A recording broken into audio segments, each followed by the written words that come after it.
আসসালামু আলাইকুম ওয়া রাহমাতুল্লাহি ওয়া বারাকাতু। পাটালি গুড় তৈরি করতেছি এবং আমাদের প্রতিদিন 7 থেকে 10 কেজি বা সর্বোচ্চ 11 কেজি গুড় তৈরি করতে পারি বা পাটালি গুড় তৈরি করতে পারি। এর বাইরে এক্সট্রা কোনো গুড় আমরা তৈরি করতে পারি না। কারণ প্রথমেই আপনাদেরকে আমরা বলছি গাছ কিন্তু আমাদের নিজস্ব গাছ। আমাদের নিজস্ব গাছ থেকে আমরা রস সংগ্রহ করি। যদি আমি 2 দিন বা 3-4 দিন পর যদি গাছ কাটি, কিন্তু গাছটাকে আমি রিস্কের ভিতরে নিয়ে যাচ্ছি। সো এই রিস্কটা আমরা কখনোই নিতে চাই না। কেন আপনারা জানেন, একটা খেজুর গাছ কিন্তু বড় হইতে 5 বছর পরে কিন্তু আপনি একটা খেজুর গাছতে রস নিয়ে আসা শুরু করবেন, কিন্তু ওই গাছে আপনি আপনার কাঙ্ক্ষিত সেই রসটা কখনোই পাবেন না। আপনাকে যদি কাঙ্ক্ষিত সেই রসটা নিতে হয়, তাহলে গাছটাকে আপনি 6 থেকে 7 বছর আপনাকে সময় দিতে হবে।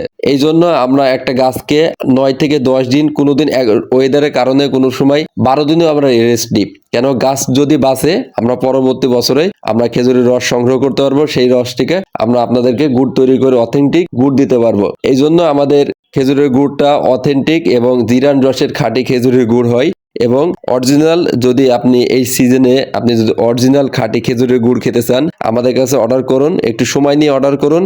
ইনশাল্লাহ আপনাদেরকে আমরা ভালো খেজুরের গুড় বা পাটালি বা ঝোলা গুড় যেটাই বলেন সেটা আমরা তৈরি করে দিতে পারবো, কিন্তু একটু সময় দিতে হবে আমাদেরকে। ভালো খাবার খান, সুস্থ থাকুন, ফিরোজ এগ্রোর সাথে থাকুন।